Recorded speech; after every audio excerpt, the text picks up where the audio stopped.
뵙게 돼서 반갑고요. 지금 소개받은 것처럼 저는 통일연구원에서 근무하고 있는데 제 전공은 정치학입니다. 정치학 중에서도 국제정치학을 하고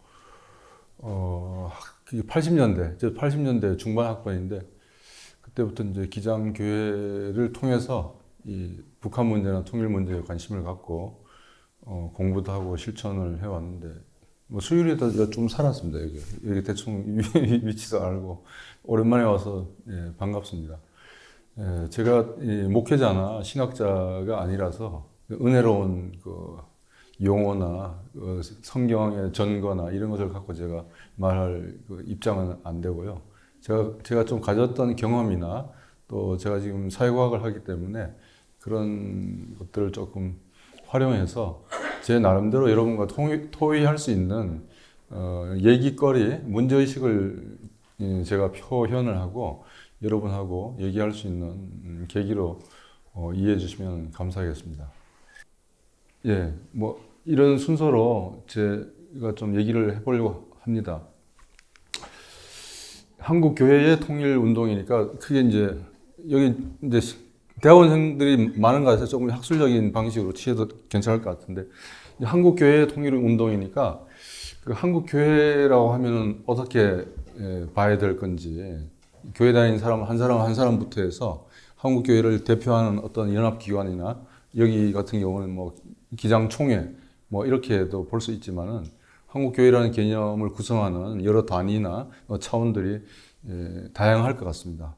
그리고 대한민국 전체 차원이든지 아니면은 지역 차원이든지 간에 그 특정한 개교회나 교단을 넘어서 그 연합적인 협력도 가능하다고 생각하고 뭐 요즘은 제가 잘 모르겠습니다만은 뭐 8, 90년대는 지역 차원에서 청년운동이나 또 지역 NCC로 해서 지역 차원에서도 교단을 넘는 에큐메니컬 활동도 많이 있었던 것 같습니다.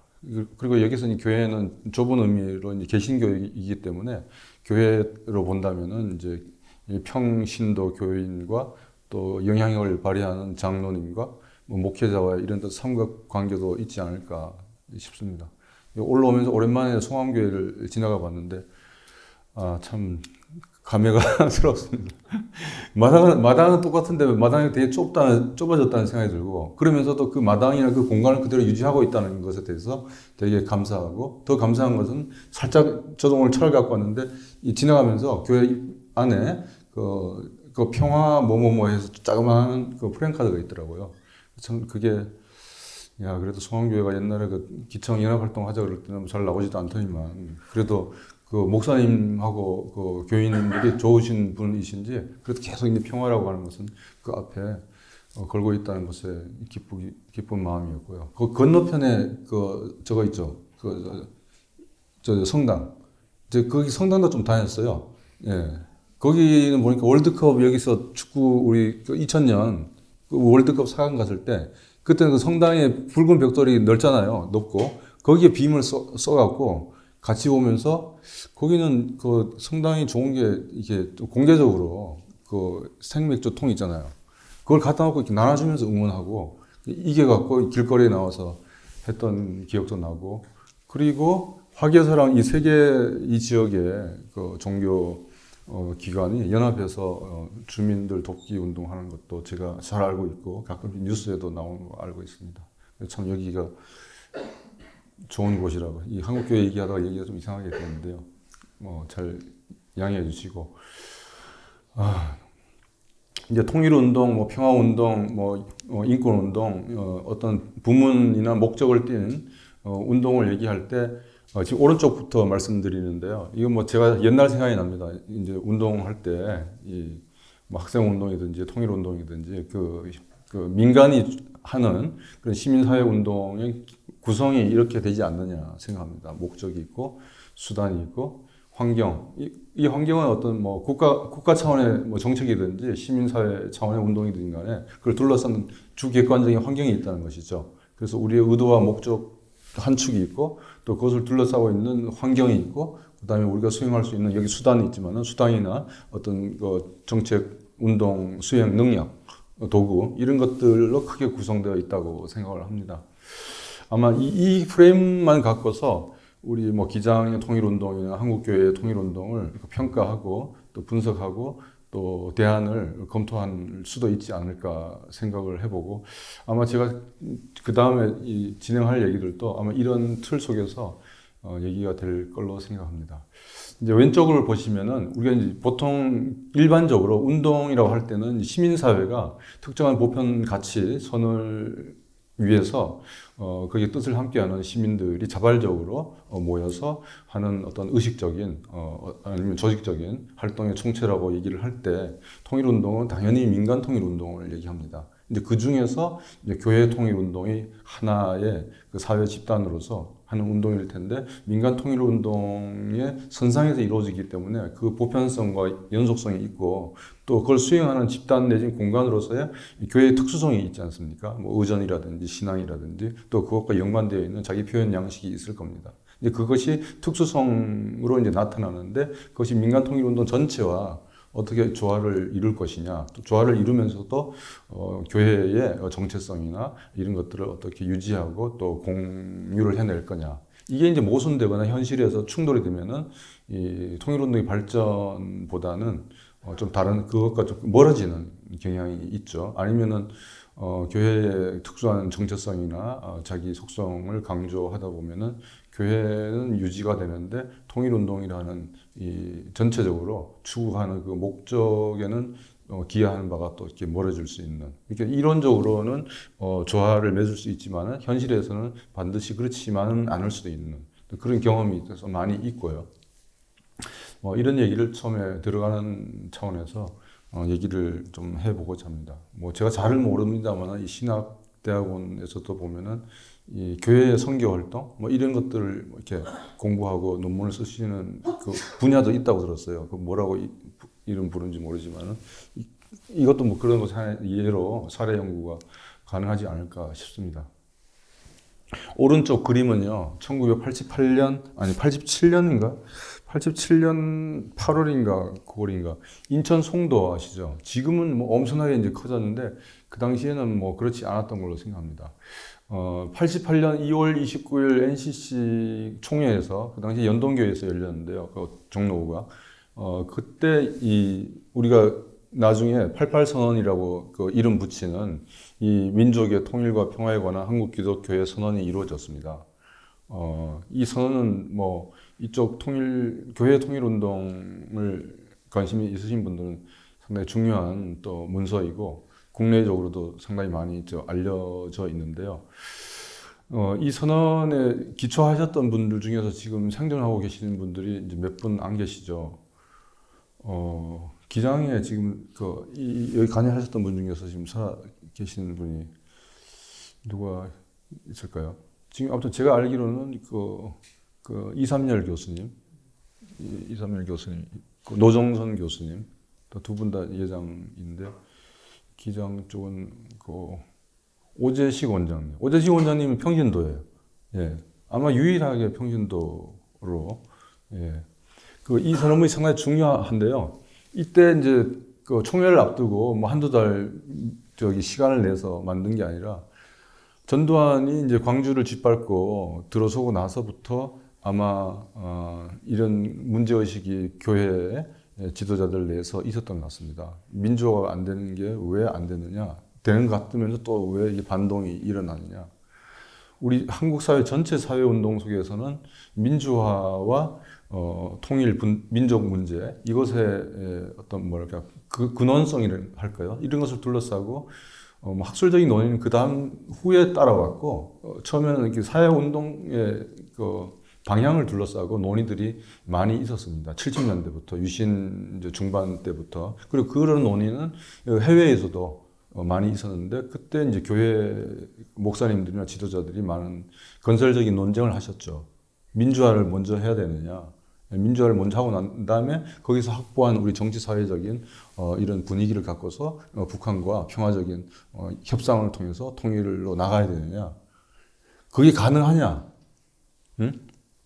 한국이 분단된 쪽에서 반쪽이 독립적인 협상력이 있느냐. 또 우리 사회가 그런 이 반공 독재 치하에서 민주화가 가능하냐, 분단을 잉태하고 그걸 지속시키고 재생산하고 있는 보다 커다란 구조에 대해서 우리가 근본적인 저항이나 문제 제기 없이 과연 민주화가 가능하냐. 그게 이제 뭐 민족 자주, 뭐 통일 문제 이렇게 논쟁이 있었죠.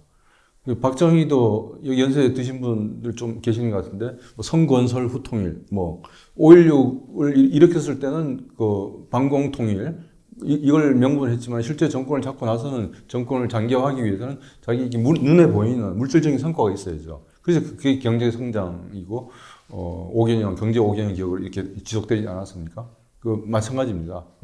이쪽 이제 시민사회 운동 쪽에서도 민주화가 먼저냐, 아니면은 통일이 먼저냐, 아니 거기에 앞서서 일반 국민들 대중들이 이 반공 허위 의식에서 벗어나서 민족 의식이나 민주 인권 의식이 먼저 일어나야 되지 않느냐. 그러면 그것을 먼저 고민한 사람들이 그 대중의 현장에 들어가야 되는 거 아니냐. 그 민중교회 운동이라든지 뭐 학생들이 노동 현장이나 농촌 현장으로 들어가는 것도 이제 그런 거였습니다.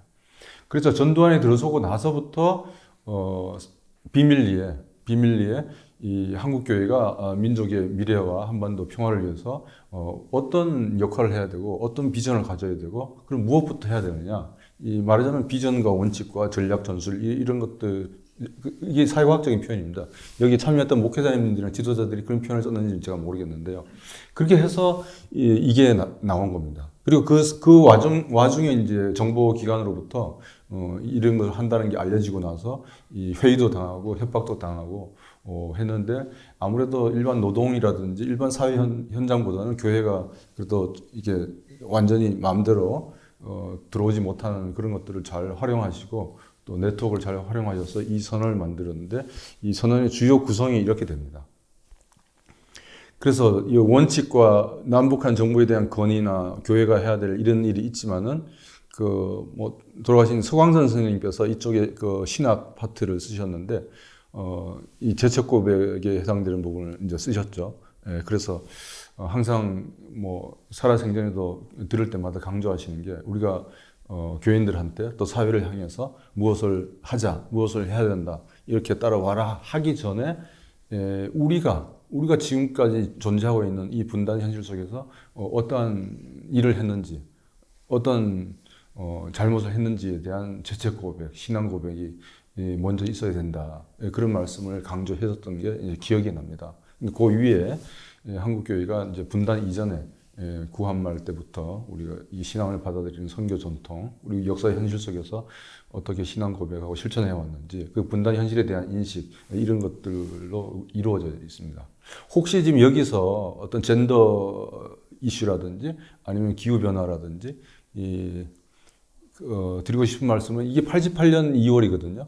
88년은 냉전이 해체될 때이고 한국 사회가 87년 민주화 이제 직후, 이제 소위 말해서 민주화, 형식적 민주화에서 실질적 민주화, 또 민주주의 공고화 단계로 이제 이전해 나가는 그 초반의 시점입니다. 그리고 통일 문제, 민족 문제가 그 전에 금기시 되었어요. 그래서 말만 하면 다 잡아가고, 홍은서 목사님도 TV 토론회에서 남북 문제 토론에 나가셨다고 거기서 이 의사 표현을 하시다가 바로 이렇게 국가보안법으로 구속됐죠. 향림교회 홍은서 목사님 이제 돌아가셨죠. 홍은서 목사님도 여기에 관여를 하셨습니다. 그렇게 젠더 문제나 기후위기, 글로벌 요즘 복합위기 이런 것에 대해서는 이 당시에 이 선언문에 없었죠. 지금 시점에서는 이제 이 선언의 한계로 우리가 지적할 수 있는 것이죠. 그것은 아주 발전적이고 건설적인 비판이 될 수 있는 것이죠. 그래서 이게 88년이니까 그 위에 무수한 뭐 교단 차원이나 NCC 또는 WCC 차원에서 한반도 문제에 대해서 토론하고 북한교회 만날 수 있으면 만나고 지원하고 이렇게 했는데, 이 선언문에 대해서 제2의 88 선언이 나와야 된다. 저도 뭐 그런 발표를 한 적도 있지만은 결국 만들지는 못했어요. 그 아류는 계속 만들었는데, 그런 것을 신학적인 측면하고 그다음에 사회운동적 측면하고 또 교회 전체의 연합, 에큐메니컬 운동하는 그 방법론 등등을 고려해서 이 시대 변화를 반영한 그런 선언이 나오기를 기대하는데, 이건 아무튼 결정적이었습니다. 이 사진은 이 88 선언 88년 2월에 하기 직전에 그 초안을 갖고서 세계교회 한반도 문제에 관심 있는 지도자들을 초청해서 송도에서 모였습니다. 그 역사적인 사진입니다. 물론 제가 찍은 건 아니고요. 예, 저 떠 있는 겁니다. 네. 그래서 이것은 앞서 말씀드린 요 네 번째 있죠. 우리가 평화 통일을 지향할 때 우리가 견지해야 될 원칙, 이렇게 5가지로 언급하고 있습니다. 이 중에서 앞에 위에 세 개, 자주평화 민족대단결은 남북한 정부가 72년 7.4 공동성명 기억하시죠? 거기서 언급한 이 통일 3원칙입니다. 우리 남한 정부는 그 이후에 민주화되고 나서 노태우, 김영삼 정부를 거치면서 한국 정부의 통일 방안을 만들었어요. 한민족 공동체 통일 방안, 나중에 한자 빼고 민족 통일 방안. 거기에 자주평화 민족대단결을 7.4 공동성명을 언급하면서도 평화 대신에 민주라는 말을 많이 넣었어요. 이 민주는 지금 정부가 이제 강조하는 자유민주주의를 말하는 겁니다. 네. 그래서 이게 이제 좀 논란이 있죠. 이론적으로나 현실적으로 있고. 근데 이 남북한 정부가 분단 과정 속에서도 최초로 만나서 합의한 이 통일 3원칙에 NCC 88 선언은 이 2개의 원칙을 추가했습니다. 이 네 번째가 인간의 존엄과 자유. 이게 결국 인권이죠. 그 다음에 이 통일 논의에 많은 우리 민족 구성원들이 남북 해외, 이게 이제 나중에 본민련 운동으로 나오는 거죠. 남북 해외, 이 통일 주체가 우리 한민족인데 살아가는 이렇게 거주 환경이 크게 셋으로 돼 있다. 그래서 민주적 참여, 이 국민들 대중들이 이 통일 논의에 누구나 가능하면 최대한 참여를 해야 된다는 것이죠. 정부가 정해서 이렇게 탑다운으로 하는 거는 비민주적이라는 거죠. 예, 이렇게 5가지 원칙을 제시했고 아주 국내외적으로 호평을 받았습니다. 그리고 여기에 자세히 제가 말씀드리지는 않겠지만은 여러분 이 선언문을 읽어보시면 특히 남북한 정부에 하는 건의가 있습니다. 이 분단의 상처를 치유하고 국민을 참여시키는 방안, 그리고 민족 대단결, 긴장 완화와 평화 정진, 민족 자주성 실현. 여기에 주한미군 철수도 있습니다. 이 또 소강선 선생님의 재밌는 일화를 들어보면은 정보기관에서 불렀어요. 이거 발표가 난 이후에. 그래서 잡아 넣으려고 계속 질문을 하고 치조를 하는데 이 선언문 원문을 한번 보셔야 되는데 남북한이 서로 신뢰하고 긴장이 완화되고 하여튼 조건이 몇 가지가 갖다 붙이고 그렇게 되면은 주한미군을 철수해도 좋다. 이렇게 얘기해요. 이제 그 당시 보수 언론은 주한미군 철수를 주장했다 해서 이제 이게 침북이냐 국가보안법 위반이다 이런 언론이 있었는데 실제로 이제 잡아 넣으려고 치조를 하니까 이렇게 논리적으로 전혀 이렇게 빈틈이 없더라는 겁니다.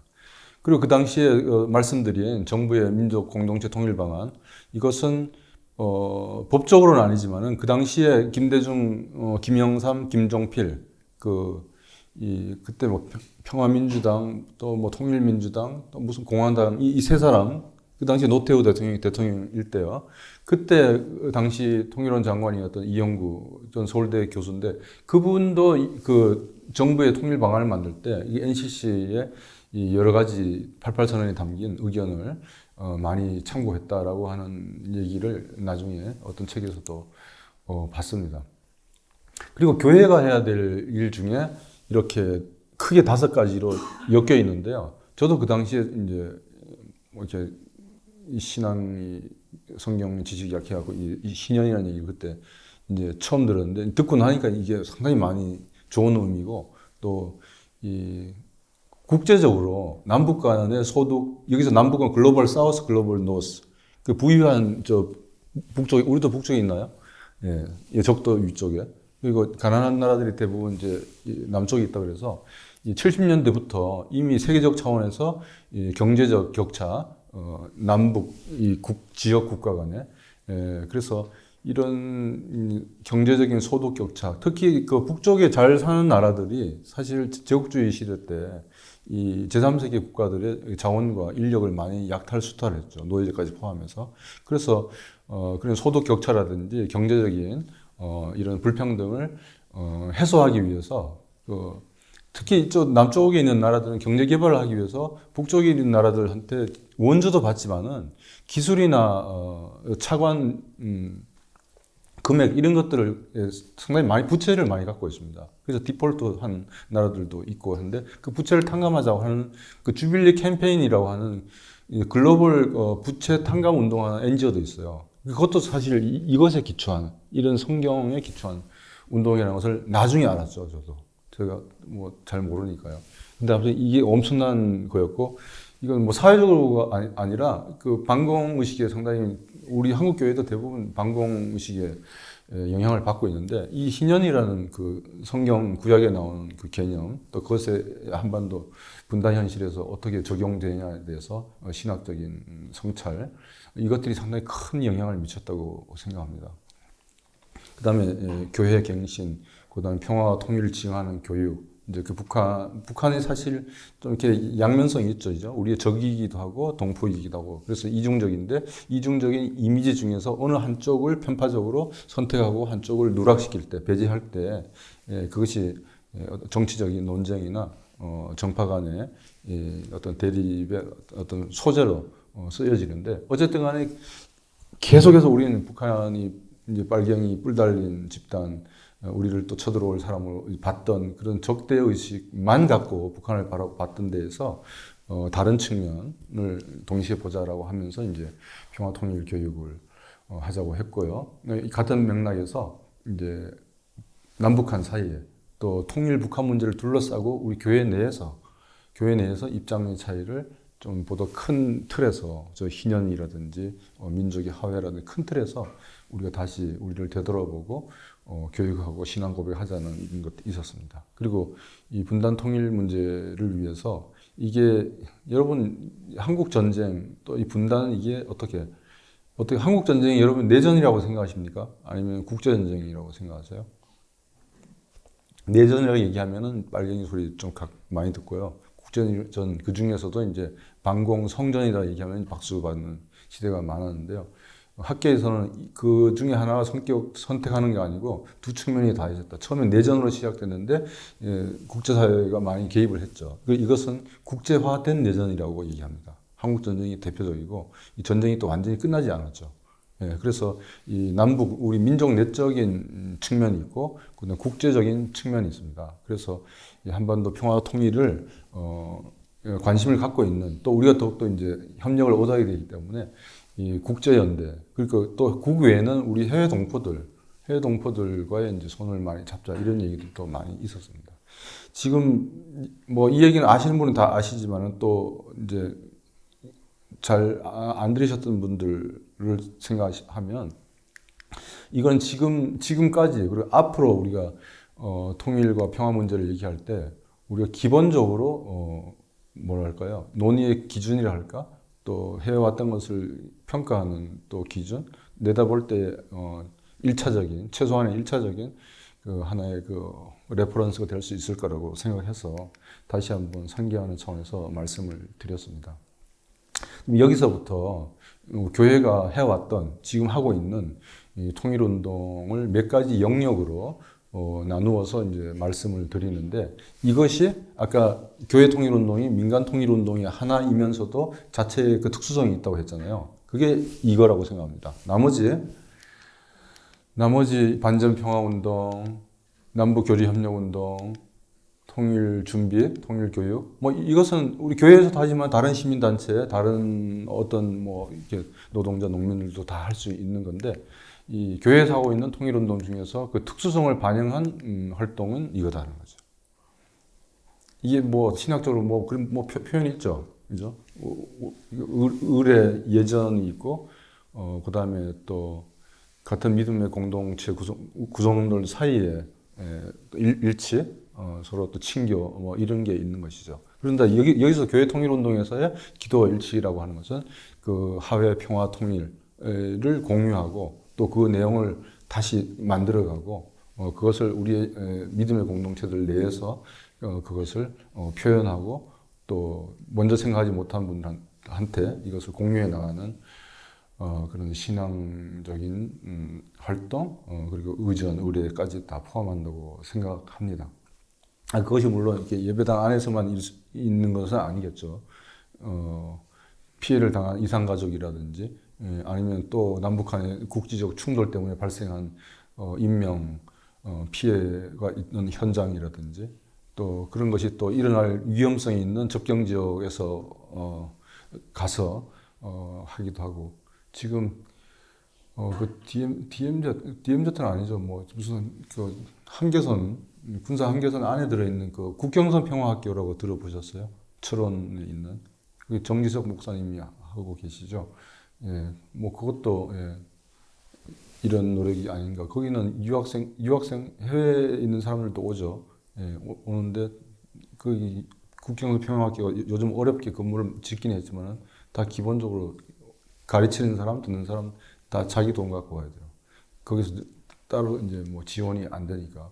그것은 이제 분단 현실에서 뭐 그 학교가 이제 기독교를 첨예하고 있는 건 아니지만은 우리 이제 기독교에서 사실 베이스를 갖고서 이제 만든 거죠. 또 그 접경 지역에 또 북한 정권을 비판하고 인권 개선을 촉구하는 차원에서 그 삐라를 큰 풍선에서 날리잖아요. 예, 날리면 그것도 한 측면이 있는데 일리가 있는데 또 그 과정 속에서 긴장이 일어나고 한 번 충격전이 있었죠. 그 문제 때문에. 그래서 그 접경 지역 주민들의 안전 그리고 일상적인 생계 활동 이런 염려가 있거든요. 그래서 그 문제를 둘러싸고 이제 법원 판결까지 나온 경우도 있는데 우리가 이제 분단과 이게 긴장 속에서 이제 통일과 평화를 생각할 때 우리가 이제 기도하고 또 어떤 것을 염원할 때 그 내용을 성경에서 찾아내고 우리 현실에서도 찾아내고 또 우리 교회 내에서도 이산가족이 많이 있습니다. 예, 또 실제 그런 역사적 배경도 있고요. 예, 종교의 자유라든지 여러 가지 차원에서 그래서 우리 내부에서도 이런 분단과 긴장을 넘어서려고 하는 노력이 있어야 되고 또 그 가운데 이해 당사자를 할 거예요. 표현이 좀 적절하지는 않은 것 같은데 직접 그 영향 관계했던 가족과 그 유족들이 있는 것이죠. 그래서 그런 분들하고 또 이런 기도를 만들어낼 때 더욱더 의미가 있고 또 공감대가 넓어지지 않을까 하는 생각을 해봤습니다. 여러분 통일운동의 정의를 모르겠습니다. 신학적으로 어떻게 할 수 있을지 모르지만 아마 내용적으로는 상통할 거라고 생각합니다. 여러 가지 성격이 있습니다. 그죠? 예, 우리의 의사에 반해서 한민족이 분단되었잖아요. 외세에 의해서. 그래서 민족 단일성, 동질성을 회복한다는 게 하나 있고요. 예, 물론 우리가 살고 있는 삶의 공간, 물리적 공간, 뭐 정부 차원에서 국토라 할 수 있겠죠. 우리는 그 삶의 터전을 이제 하나로 다시 연결하는 또 의미가 있고 이것은 요즘 뭐 이렇게 생태주의 이런 관점에서 보면은 인간뿐만 아니라 인간과 같이 살아가는 다른 생명체들도 강제로 이렇게 된 거잖아요. 넘어가려고 하다가 또 새 말고 이 다리가 있는 동물들은 또 다치기도 하잖아요. 그런 생명 살림의 운동도 있지만은 그리고 이산가족 인도주의적인 문제 그건 또 인권으로 얘기하면은 행복 추구권이라고 예. 인간이 내 스스로 또 나에게 속해 있는 일차적인 공동체인 가족과 함께 인간으로서 행복하게 살아갈 권리가 행복 추구권이라는데 이게 이제 민주주의 국가에서는 기본권에 포함이 됩니다. 그래서 왜 우리가 이산가족을 못 만나느냐? 지금 이스라엘하고 저기 그 하마스 전쟁에서 이스라엘 그 하마스가 납치해 가서 아직 되돌아오지 못한 그 가족들이 네타냐후 정부한테 그 비판하는 이유가 뭡니까? 그 하마스의 테러를 이유로 해서 군사 공격을 그렇게 하는데 그 추가적인 명분이 그 가족을 데려오려고 하는 거 아닙니까? 그 납치하고 민간인을 학살하는 그 하마스 테러 집단을 응징하는 건데 응징하는 건 반대하지 않는데 왜 응징을 하면서 왜 못 데려오냐는 거죠. 예, 그래서 그것에 대해서 요즘 참다가 기다리다가 그 헤어진 가족들하고 또 야당들하고 그쪽의 평화 인권 단체들이 최근에 뭐 10만 명이 예루살렘에 모여서 시위를 하고 지금 미국도 EU도 네타냐후 정부를 비판하는 이유가 행복 추구권, 인도주의적인 문제를 해결하지 않고 그것을 명분으로 해서 자기의 정치적 군사적인 활동을 계속해 나가는 것에 대해서 이제 못 참겠다는 거죠. 그러니까 우리도 아마 제가 뭐 통계를 내진 않았습니다만은 이산 가족인데 왜 남북한 정부가 통일을 그렇게 얘기하면서 왜 대화를 하다가 안 하고 또 적대를 하고 그리고 분단되어 있는 가족을 만나거나 고향을 방문하지 못하게 한 번 또 이렇게 일회성을 하다가 또 계속 중단되고 하냐. 이게 행복 추구권 침해다라고 이렇게 위헌 소송을 하는 경우도 가끔씩 있습니다. 예, 그러니까 이 분단 문제가 평화, 인권, 인도주의, 생태, 그리고 젠더 문제도 있죠. 우리는 이제 북한은 더한데 우리도 지금 많이 줄어들었습니다만 여전히 남아있죠. 가부장제 이런 거. 그래서 젠더 문제하고 생태, 평화 문제, 인권 문제가 이 분단 현실에서 계속 그게 재생산되는 거죠. 왜냐하면 이것이 물질적으로, 정치적으로, 심리적으로 계속 그걸 만들어내고 정당화해주는 명분이 분단이죠. 왜냐하면 저쪽이 쳐들어오고 우리를 공격하고 우리를 위협하기 때문에 우리의 모든 것을 지금을 다 누릴 수 없다. 그날을 위해서 지금 참고 가자 이런 거였죠. 예, 박정희의 선건설 후민주화, 뭐 후통일 논리가 그런 거였죠. 근데 그 중에서 가장 이제 대표적인 것이 이 반전 평화입니다. 그래서 이 내용은 여러분이 제가 굳이 설명하지 않더라도 다 알고 있습니다. 하나 뭐 의견이 있거나 조금 제가 논점을 하나 부각시키는 차원에서 한마디 말씀드리면은 북한의 핵 개발은 분명히 그 평화에 반하고 하죠. 그래서 지금 북한이 핵 개발하고 또 그것을 계속 지금 중단하지 않고 또 강화시키고 있죠. 또 그것 때문에 유엔에서 또는 유엔 제재에 동참하는 주요 국가들, 한국, 미국, 일본 이런 국가들이 독자 제재도 하고 있습니다. 그래서 그 부분이 이제 계속 진행되고 있는데 이 핵이라고 하는 게 군사적 목적의 핵은 문제가 있고 이게 생태 환경 문제에 관심 있는 사람들 얘기입니다. 예, 핵 발전, 우리 이제 에너지로 쓰는 그걸 만드는 하나의 그 원천으로서 원자력 핵을 이렇게 이용하는 것은 괜찮냐? 뭐 이런 얘기를 이제 하는 사람들이 있어요. 예, 그래서 그 부분에 대해서는 여러분들이 어떻게 생각하는지 국내에서도 아마 합의가 안 돼 있고요. 그리고 핵 발전, 원자력 발전에 대해서 지금 현 정부 들어서 이제 우리 에너지가 계속 부족하니까 그런데 그 탄소 배출은 이제 줄여 나가야 되니까 원자력으로 부족한 에너지를 하겠다고 하는데 EU 내에서도 이 원자력이 과연 청정 에너지냐 아니냐에 대해서 논란이 있습니다. 그리고 이제 그 러시아 우크라이나 전쟁이 계속 이어지고 있으니까 원자력 에너지 개발을 포기했던 독일 같은 나라도 그것을 부분적으로 다시 재개하는 쪽도 있고 그걸 추진하던 프랑스 같은 나라는 더 이것에 박차를 가하고 그래서 전반적으로 아까 처음에 말씀드렸던 그 환경 있죠. 통일운동의 환경, 통일 정책의 환경이 그렇게 유리하지는 않은 것 같습니다. 그리고 이제 세 번째 부분에서 반전 평화에 있어서 정치 군사적 신뢰 구축인데 이게 제일 중요한 것은 가장 기본적인 것은 적대하고 있는 쌍방의 존재를 인정하는 것. 이게 우리도 어렵고 북한도 어렵죠. 왜냐하면 서로 이제 적대하고 있는 관계이기 때문에. 그 다음에 두 번째는 어렵게 만나서 합의하는 것을 존중하고 이행하는 것인데 지금은 이게 상당히 많이 무너졌습니다. 예, 그래서 우리가 국제법적으로 남북한이 분단된 상태에서 91년인가요? 남북한이 동시 유엔에 가입을 했습니다. 그러니까 지금 유엔에서는 별도의 주권 국가죠. 근데 우리 사이에는 92년인가요? 남북 기본 합의서를 그 이전에 한 2년여에 걸쳐서 오랫동안 남북한 고위급 조촉을 통해서 남북 기본 합의서를 만들고 그때 남북 관계가 일반적인 국가 대 국가의 관계가 아니라 그 통일을 지향하는 과정에서 형성되는 잠정적 특수관계로 얘기했는데 이것을 올 1월에 김정은이 파기를 한 거죠. 남북한은 같은 민족이 아니다. 통일을 추구하지 않겠다. 남북한은 적대적인 두 교전 국가가 됩니다. 이렇게 선언을 한 겁니다. 물론 그 전후의 맥락에서 한국과 미국, 국제사회 대북 제재, 군사 활동도 있었고, 이 달걀과 닭의 관계가 되어버렸는데요.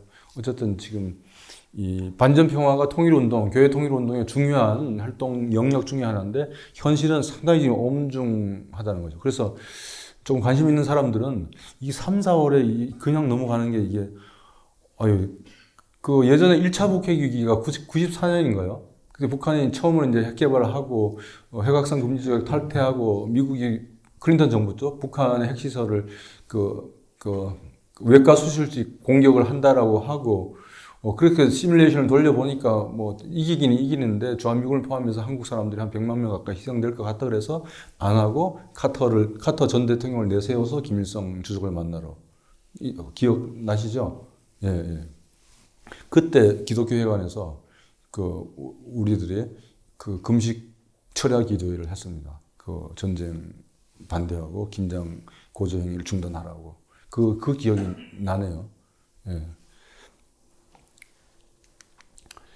예, 이 왼쪽은 한반도 평화 통일을 위해서 일하는 한국교회를 지지하는 WCC의 서한입니다. 우리도 그렇게 하겠다 그래서 그 부산에서 그 21년인가요? 부산에서 그 아시아에서는 두 번째라고 들었습니다. 인도 다음으로 한국이 두 번째로 그 세계교회협의회 총회가 부산에서 열렸는데 그때도 이제 한반도 평화 통일에 관한 특별 성명이 채택이 되었고 그 이전에 이제 NCC 차원에서 한국 교회에서 그 한반도 그 평화조약 지금 현재 정전협정 체제 아닙니까? 그것을 이제 평화조약으로 바꿔서 평화로 가자라고 하는 그런 것을 NCC가 세계교회에 제안을 하고 그것을 부산 총회를 통해서 세계교회 차원에서 평화조약 서명 캠페인을 했습니다. 그래서 이제 된 데까지 그 몇 년 이후에 된 데까지 해서 그 우리 정부와 그다음에 워싱턴 미국 정부한테 전달하는 일까지 한 걸로 알고 있습니다. 그리고 뭐 근자에 계속 남북한 관계가 엄중하니까 이런 평화를 위한 기도회도 지금 계속을 하고 있고 이게 이제 교회 방식의 반전 평화 운동이기도 하고 상당히 많은 부분은 다른 그 평화 통일 시민단체들과 함께 길거리에서 기도를 하고 있기도 합니다. 자, 이게 이제 잘 될 때 평양도 가고 금강산도 가고 해서 북한 교회 사람들도 만나고 거기서 공동 기도회도 하고 그리고 우리가 준비해간 이제 물자도 지원하고 이 사진은 홍콩에서 아시아 교회협의회 CCA가 주선해서 남북한 교회가 만나서 며칠간 토론을 하고 그 당시 2010년대 초반으로 알고 있는데요. 그 당시에 이제 공동의 선언문을 채택을 했는데 왼쪽에 서서 얘기하는 사람이 저입니다. 예. 이 사진이 인터넷에 있어갖고 노컷뉴스네요. 컷해서는 안 되는데 어떻게 갖고 왔습니다. 상당히 오랜만에 봐서 반갑습니다. 그리고 이제 이것도 이제 NCC가 이제 주선을 해서 이 남한이 모아서 주는 것도 좋지만은 이제 북한 입장에서는 이제 솔직히 말해서 보다 많이 또 이 남한한테만 이렇게 지원받는다기보다도 전 세계적으로 서로 이 지원받고 서로 협력한다는 차원에서 이 북한을 돕는 무슨 월드 에큐메니칼 하여튼 무슨 조직을 만들었어요. 거기만 다 이제 NCC 한국교회가 이제 계속 그 코디하고 했는데 뭐 그런 활동도 계속 해왔고요. 그리고 한 번도 상황이 어려울 때 한국교회가 직접 북한을 못 가요. 남북한 사이에 관계가 안 좋기 때문에 그럴 때는 WCC에서 어떤 사절단을 구성해갖고 북한 교회를 방문하고 북한의 정책 결정자들을 만나서 긴장 완화를 촉구하는 그런 노력도 하고 또 우리가 알고 있는 것은 일부입니다. 왜냐하면 이게 서로 체면도 있고 정세가 엄중하기 때문에 협상도 해야 되기 때문에 물밑에서 언론에서 포착되지 않는 가운데 서로 협의하고 접촉하는 그런 시도도 많이 있고 아마 지금도 진행될 걸로 알고 있습니다. 교황께서도 관심을 많이 갖고 있는데 연로하셔서 아마 가기는 지금 상황도 좀 안 좋고 그렇지 않은가 싶어서 한국교회의 통일운동이 세계적인 네트워크가 있고 그 다음에 교회라고 하는 어떻게 보면 물적, 정신적인 이런 자산이 있지 않습니까? 그런 것이 약한 데보다는 또 교회가 통일에 남북하회에 기여할 수 있는 그 잠재력은 크다고 생각하고 실제 그런 역할을 또 많이 했습니다. 예, 이 왼쪽은 뭐 가능했던 어느 때 한국교회에서 연합으로 아마 인도적 구호물자를 모아서 직접 가서 전달하고 그것을 기념하는 사진을 찍은 것 같고 지금 그 3.1절하고 8.15 그 광복절 이때 남북한이 사전에 우리가 해방을 기념하고 또 그 정신을 기리는 8.15 북한은 광복절이 안 그러죠. 해방절이라고 그러니까요. 그 다음에 3.1절 있잖아요. 이때 남북한이 사전에 그 기도문을 초안을 써서 팩시밀리로, 요즘 팩시밀리 여러분 참 팩시밀리 안 쓰죠. 일본만 조금 쓰는 것 같고 우리는 이제 안 써요. 팩시밀리로 해서 계속 주고받고 해서 초안을 계속 이게 거듭해서 고쳐서 공동 기도문을 만들고 우리도 뭐 3.1절 몇 주년 기념 뭐 공동 예배에 대해서 이걸 발표를 하고 이제 언론에서 나오고 하는데 지금 이게 몇 년 전부터인지 숫자는 연도는 기억을 못 하는데요. 지금 계속 안 되고 있습니다. 우리는 여기 오른쪽 보시면은 그게 그 뭐 부활절 남북 북남 공동 기도문 갈로 열고 오른쪽에 뭐가 있어요? 남측 초안이 올라 있습니다. 북측 응답 안 해요 지금 몇 년간. 그 정도로 남북한 정부 사이에서도 그렇고 남북 교회 사이에서도 지금 대화와 접촉이 상당히 지금 잘 안 되고 있는 현실입니다.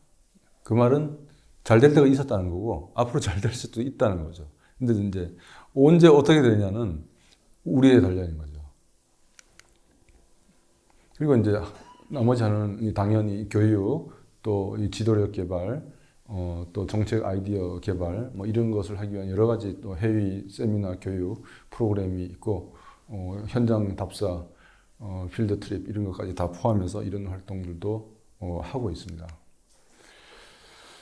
최근에는 뭐 청년 여성들이 이제 저도 이제 시골에 있다가 대학 다닌다고 서울에 올라와서 처음 교회에 갔을 때 그 이제 그렇게 기장이 있었으니까 아마 더 진보적이어서 그런지 몰라도 의사 결정을 할 때 꼭 여성하고 청년의 그 최소 그 쿼터 있죠. 회의에 참여하는 거. 그 당시에는 아마 예장이나 감리교도 아니었던 것 같은데 아무튼 교회가 그런 좀 민주적인 그 구성, 의사결정 방식이 다른 사회 집단보다는 좀 빠르지 않았나. 왜냐하면 그 서양과의 이게 접촉이나 문호 개방이 또 용이하고 빨랐기 때문에 그런 생각이 듭니다.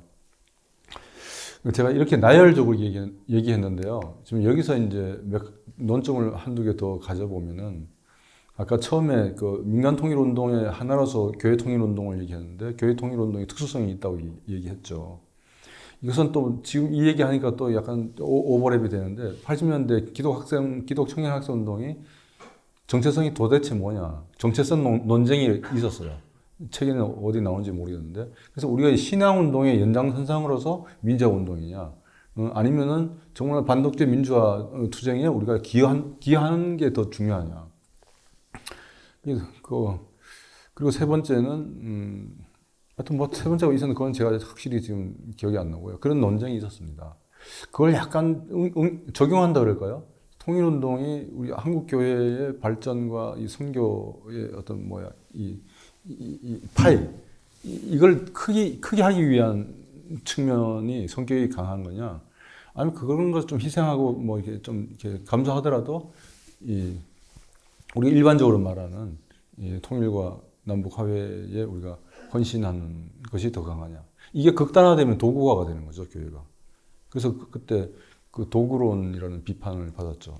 그 기독학생 운동의 기독은 특별한 게 아니고 반독재 민주화 운동에 우리가 헌신하는 것이 그게 우선이다 할 때 그러면 신앙과 종교가 뭐냐 할 때 그 도구적이다라고 비판을 했었어요. 근데 그 부분에 하나 논의가 계속 남아 있는 것 같고요. 글쎄요, 요즘은 그런 얘기가 가능한가요? 관심과 참여 자체가 지금 뭐 바닥에서 기고 있는데요.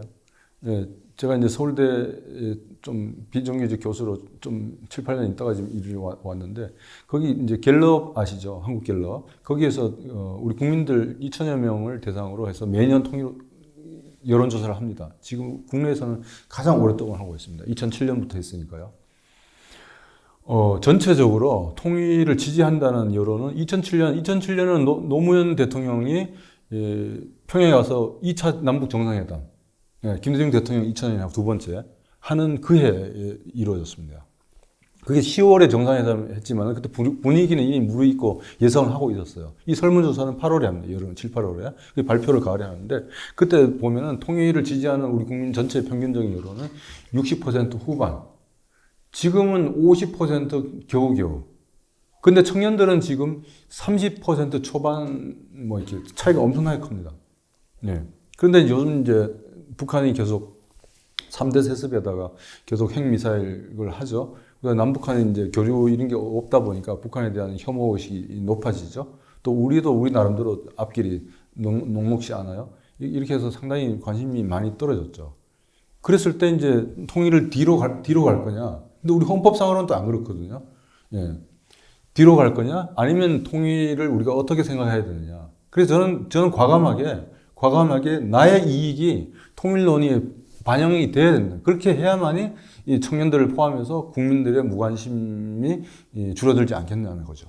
그래서 그 한국갤럽 그 서울대 통일의식조사에는 어떤 희한한 질문이 있냐면 저도 참 놀랐는데 그 질문 잘했다고 생각해요. 뭐냐면은 통일이 우리나라나 우리 민족한테 도움이 됩니까? 집단적 차원의 그 성과고요. 그 다음에 두 번째 그 인접한 질문은 통일이 당신 개인한테 도움이 될 겁니까? 이 질문을 해요.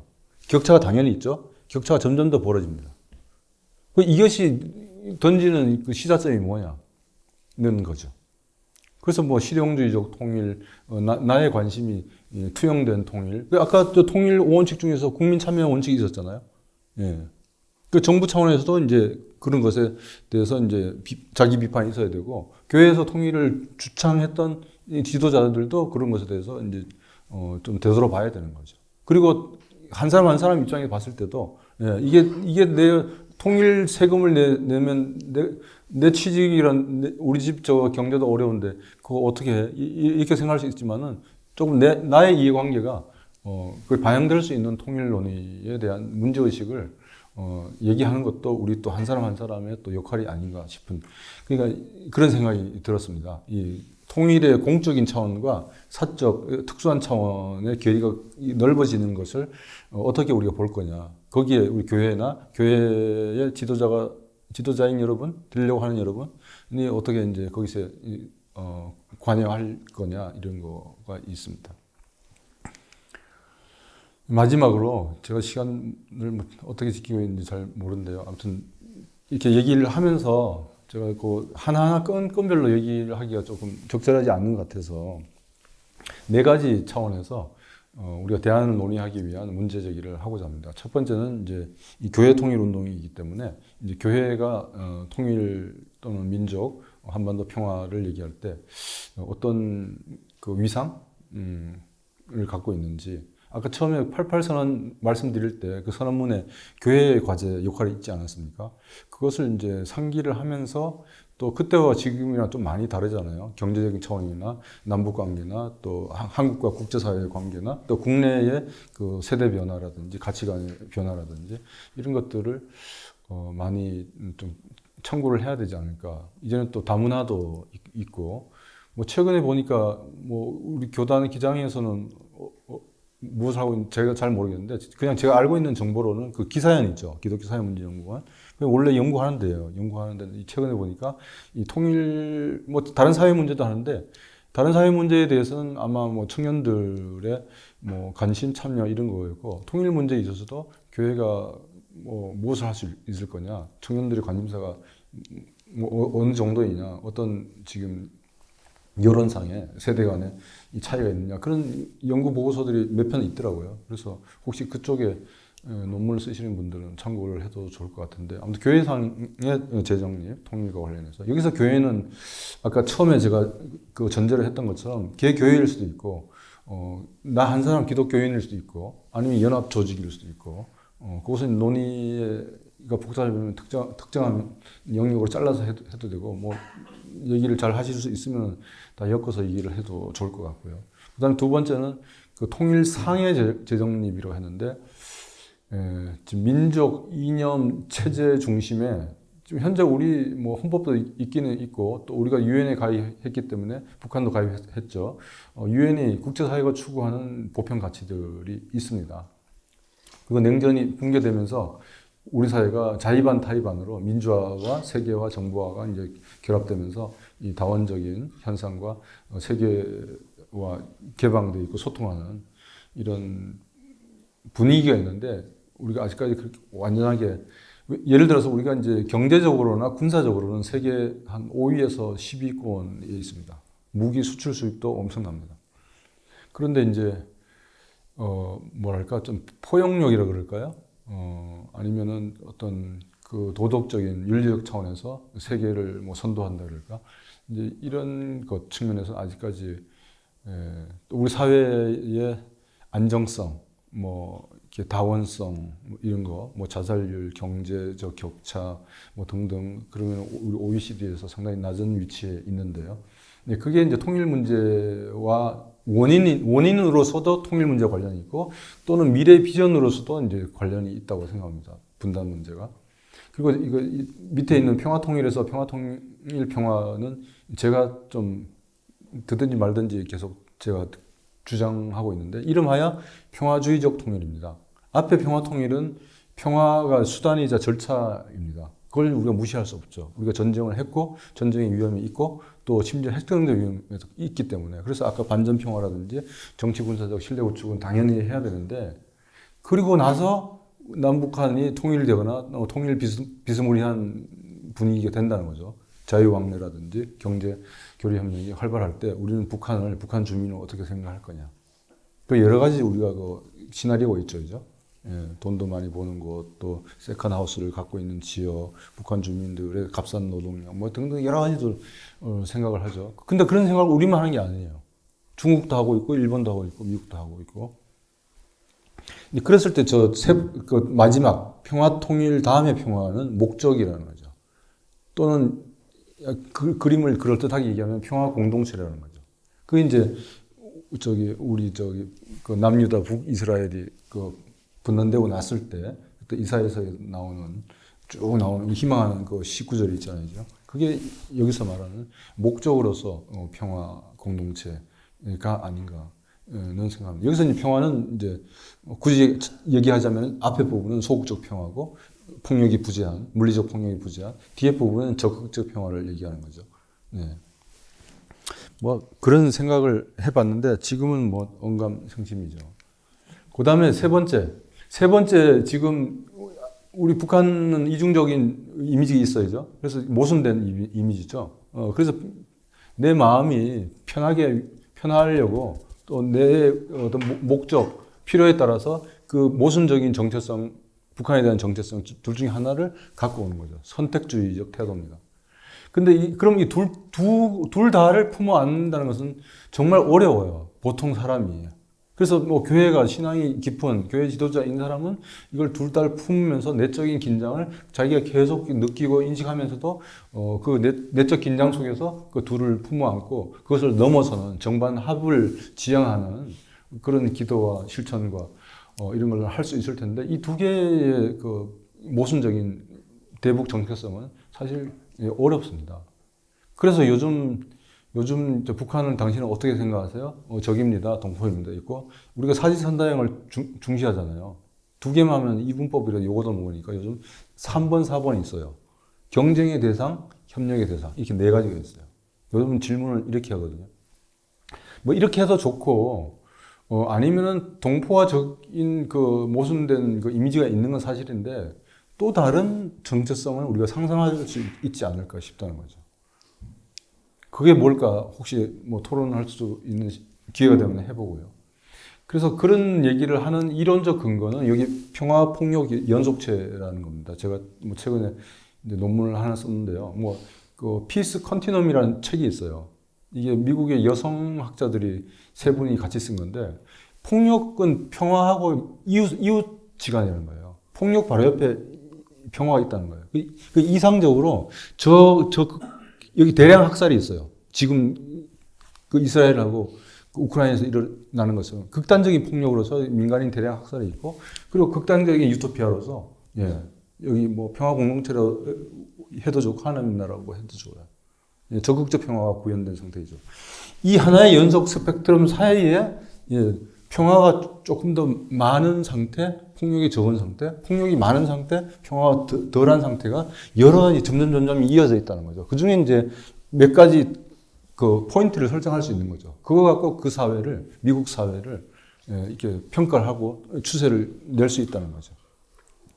그래서 평화는 평화는 현실적으로는 폭력을 줄여나가는 과정. 그래서 요즘 간폭력이라는 말을 쓰고, 이거 일본 학자들도 이런 말을 하고, 이 국내 그 종교평화학자들도 이런 말을 쓰는데요. 예, 그러니까 이게 너무 딱딱 이게 안 된다는 거죠. 이론적으로는 가능한데. 그래서 우리 분단 현실을 극복해 나가는 우리 현실, 막 엄청난 거죠. 그래서 막중한 현실을 얘기하는 거기 때문에 너무 이론적인 얘기보다는 보다 현실을 보다 가까이서 반영하는 그런 개념을 갖고서 얘기하면은 북한에 대한 우리 태도나 접근이 조금 더 달라지지 않고 우리도 최소한 마음으로는 긴장이나 이런 것이 덜하지 않고 조금 여유를 갖고 생각할 수 있지 않을까 싶다는 생각을 가져봤습니다. 그리고 네 번째 마지막으로 오늘의 주제인 교회 통일운동의 재정립이라고 했는데 이것은 제가 진행하면서 좀 얘기를 많이 구석구석 한 것 같습니다. 이제 관심이 떨어져 있는 것은 지금 사실이고요. 뭐 이것 하나 얘기할 수 있고 그 다음에 저는 목회자는 아니지만은 저도 이제 남자고 또 통일운동에 또 뭐랄까 수동적 참여보다는 적극적인 참여자로 했을 때 좀 뭐랄까 이 수직적인 활동의 어떤 그 습관이 좀 있지 않은가 이제 이런 통일운동 과정에서의 민주적인 원리나 아까 대중 참여의 원칙을 얘기했는데 보다 열리고 수평적인 차원에서 여기서는 빠졌습니다만은 다시 한번 강조하는 의미에서 나의 이해관계, 나의 합리적 이해관계가 이런 우리 민족의 미래인 평화통일 문제에 참여시켜서 포함시켜서 얘기할 때 현실성이 있고 보다 많은 사람들이 관심을 가지지 않을까 싶다는 생각이죠. 모르겠습니다. 큰 교회는 보호하니까 대북 지원할 때 보면 큰 교회는 어느 교회 그래서 딱 이렇게 내요, 그죠? 예. 별로 큰 교회가 없는 작은 교단 차원에서 얼마나 했는데 그게 큰 교회보다 돈이 작아요. 예. 그런데 다 이제 이렇게 다 자기가 조금씩 이렇게 낮추고 같이 하는 사람들 사이에 서로 이렇게 손을 잡고 그게 에큐메니컬 운동이지 않습니까? 그래서 연합을 할 수 있는 데는 더욱더 더 앞에서 역할을 하되 그것에 대해서 이제 주도권이나 선도적인 역할로 기울이지 않고 이제 뒤에서 밀어주고 열어주고 하는 그런 요즘 뭐랄까 아까 선도적인 뭐 그런 대중운동과 선도운동의 그런 옛날에 논쟁도 있었는데 그것보다도 네트워킹하는 것 아까 이 주변에서 여러 종교 집단들이 지역사회를 위해서 서로 협력하는 것처럼 통일운동을 위해서도 개교회나 교단이나 또 그것과 관련된 교리, 이념적인 차이를 넘어서서 서로 수평적으로 연합하는 그런 노력이 더 있어야 되지 않을까 싶다는 생각입니다. 네, 제 얘기는 여기서 마치겠습니다. 감사합니다.